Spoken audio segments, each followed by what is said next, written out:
streets, all those things. And it's going to hurt taxpayers. So for those reasons, I believe this is a flawed measure. As Senator Huff indicated, I am a Democrat, and I'm somebody who thinks that we do need some tax reform in the state. But if you think about it, you have two of the parties united on this call. You've got a very prominent former Democratic state senator, and you have a former Democratic state assembly member. And Republican Bob Huff and Democrat Mike Gatto, we agree that this is a mistake, and this is a flawed initiative. And I'm very appreciative of you taking your time today, and I hope you go out there and spread the word. Thank you, Mike. The other side is saying that this is going to, in fact, in the title and summary, they're talking about how this is going to fund education, and you talked about how it's going to take it away. Could you expand a little bit more about how it's going to hurt education, or is that outside of your wheelhouse? Sure. So whenever you have a measure like this, I can tell you that most people that I talk to, most people out there, parents of school children like me, the biggest concern that we have right now is the economy. We are deeply concerned about the state of business in the state of California. We're concerned about everybody who owns, the local sandwich shop, the local nail salon, the accountants, everybody who are part of the fabric of this state who are small businesses. Why are we concerned about them? Because that's us. It's our friends, it's our neighbors. Small businesses, as everybody knows, they employ most of the workers in the state of California. It's something like 60% of the workers. The parents that I know, I can see the concern in their eyes. These are parents of kids in schools. The people who work at small businesses are very concerned. And when you're telling all these people that this is going to hike their taxes, this is going to be the straw that broke the camel's back, many of these people are going to leave the state. They can't take it anymore. And so we're worried about having people here who have the ability to pay taxes, who have the ability to create commerce and sales tax and all the things that the state depends on, and who are going to keep housing prices good and strong and be able to buy houses. And all of those things are affected when you crush the small business sector. So, that's the primary concern we have. And then that's from a broad perspective. On a specific perspective, this measure will require about $1 billion in new spending by counties. And that is money that would otherwise go to other things that counties spend on, whether it's education, whether it's job training, or whether it's, things like providing services, paving the roads, law enforcement, sheriffs. So that I also think will hurt education. So there's really two ways. I think we need some tax changes, but I think this measure is just too deeply flawed for anybody to be able to support. You bring up a good point. It is something I always tried to say when I was in the legislature, but if they've got an active business, that's one thing. But when it comes to starting a business like our kids are doing, it's so much easier in other states where they have lower costs all around, less burden, but particularly the tax burden. I think CEO Magazine has ranked us, I don't know how many years straight now, the worst climate to business in the nation, right? That's not a distinction we like to have. But if you're an Apple or a Google, that works okay, but it doesn't for the mom and pops. And we're bleeding them to Texas and other places that have a less regulatory, a lower tax basis. Thank you for your comments, Mike.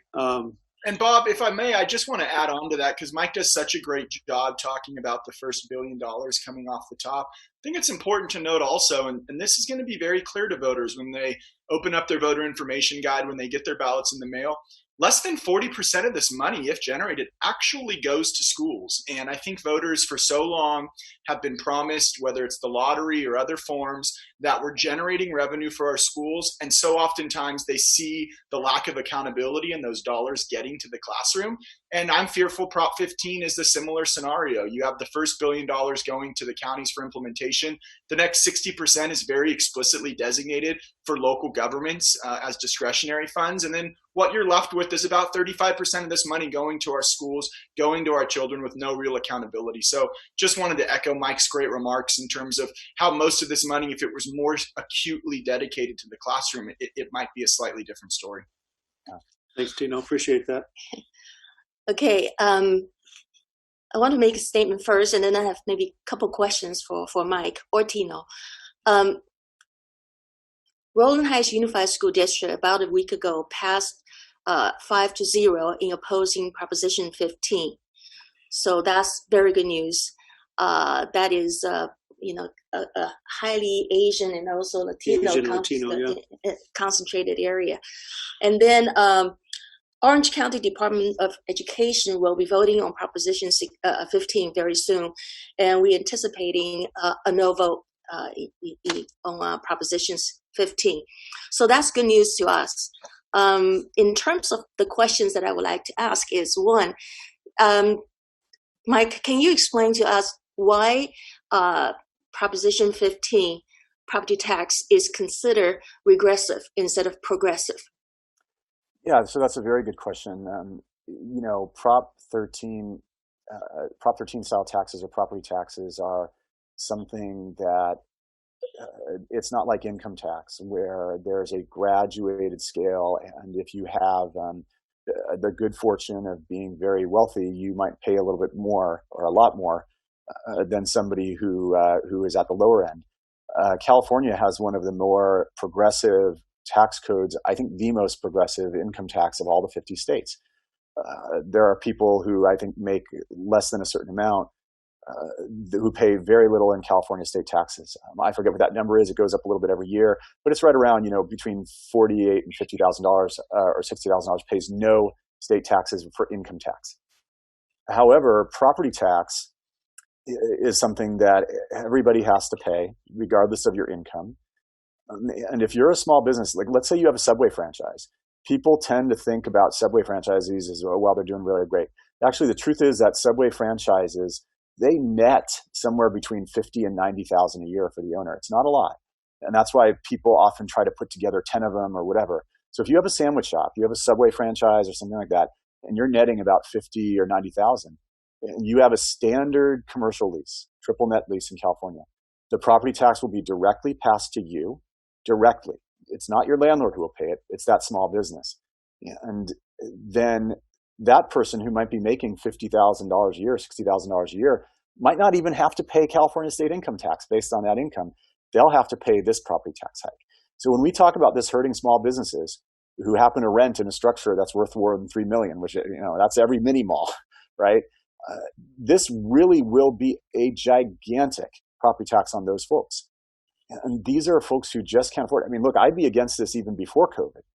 But, the proponents had an opportunity to take this off the ballot during the middle of COVID. They had a chance up to July to take this off the ballot and say, we're going to come back in 2022. They did not do that. And that really disappointed me because, small businesses are making $100,000, $200,000 a year, $50,000 a year. They cannot afford a tax hike like this. And how does it impact the local governments that are not benefiting from this practice? Yeah, I mean, that's an important fairness concern that people have raised. This is something that could also detrimentally affect local governments. And it really raises the theme that I raised earlier, which is this is a very big state. What is good for San Francisco might not be good for Rowland Heights. And you've got a very diverse group of people in this state and a diverse group of local governments. And, whenever you do policy like this, profound policy at the ballot box, it's a very blunt instrument. It's like killing an ant with a baseball bat, and there are some substantial fairness concerns for many local governments. Yeah, and just to add to that, Mimi, you hit the nail on the head. This is going to be the first time, we have the local community control formula, or whatever the acronym is. I always get it tongue-tied, which, already has some concerns about how inequitable it is and how it distributes funding to counties. But this will be the first time in state history that a county will generate property tax revenue, and then the way it's redistributed through that formula will cause some counties to actually shift their organic property tax revenue from one county to another. So you have a situation here where Mike perfectly explains the burden that it's going to create for consumers and for businesses. And at the end of the day, you might have citizens or members of your community paying a tax that then goes to some other community. And to Mike's point, equity should be a paramount concern in today's geopolitical climate. And this is something that doesn't meet the standards that we as Californians have tried to create in terms of equity in our state. So really concerning that that's part of the mechanism. I have another question or discussion point. Now, we're looking at this potential tax increase at $11.5 billion per year. Now, we remember that when SB 1 gas tax passed out of the legislature, and that caused a big stir in local community. At the end, we recalled the then incumbent senator and put a new senator in that position. So now we're only talking about $50 billion, right? And this is $11.5 billion per year, every year. So do you think that people have the appetite to really pay that property tax year after year? If they don't, why are we seeing the polling still at about 50-50? Now, why don't people see that? I mean, that's a very good question, and it might be one that I think a lot of people struggle with. Which is that raises very deep questions about the state of politics right now. Our voters making up their mind based on this. I mean, you have this profound tax hike, the biggest one in state history that's on the ballot, and our voters going to make a decision on something this profound based on 30-second television ads. Should this be something that the legislature debates, the people who we elected? Again, listen, is our tax code messed up? Yes. Did I advocate for tax reform? Absolutely. Do I think we need comprehensive tax reform? Yes. But doing it at the ballot box, it's an up or down vote. And you have a lot of people who are very busy making a decision based on a television advertisement, and it doesn't always result in the best policy. The state has gotten into a lot of trouble, frankly, based on making these decisions at the ballot box. So, hard for me to explain why the polls are close. I can tell you though, the more that they learn about it, the more voters learn about it, the polls start going tremendously in favor of voting no on this very flawed measure. Very good, thank you. You have anything you want to add, Mr. Huff? No. Do you want to chime in before she starts speaking in Chinese? Yes. No, and don't worry, I'm going to listen very closely. Last week, I think you said 3 instead of 4. I might have caught it in there. I kid. My favorite. No, nothing to add. I want to thank Mike. I want to thank the Huffs, as usual, providing this forum. Was able to see last week that this is gaining traction in the API community and the press, and it's an important one. Mike makes the best point of the day, in my opinion, and that is, as soon as voters peel back the layers of this initiative and they realize this isn't guilt-free $11.5 billion from out-of-state corporations, but it's a regressive tax on consumers, on small businesses, and it's the largest property tax increase in state history, we see the numbers going down. And we've got 33 days.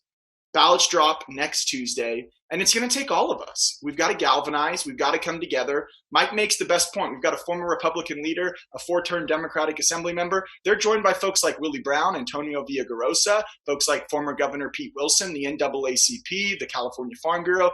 We've built one of the most diverse and broad-based coalitions in state history because Prop 15 has that many flaws. It has that many impacts. And the more we shed light on each of them, the better chance we have of delivering a resounding no on Prop 15 in November. So really appreciate that.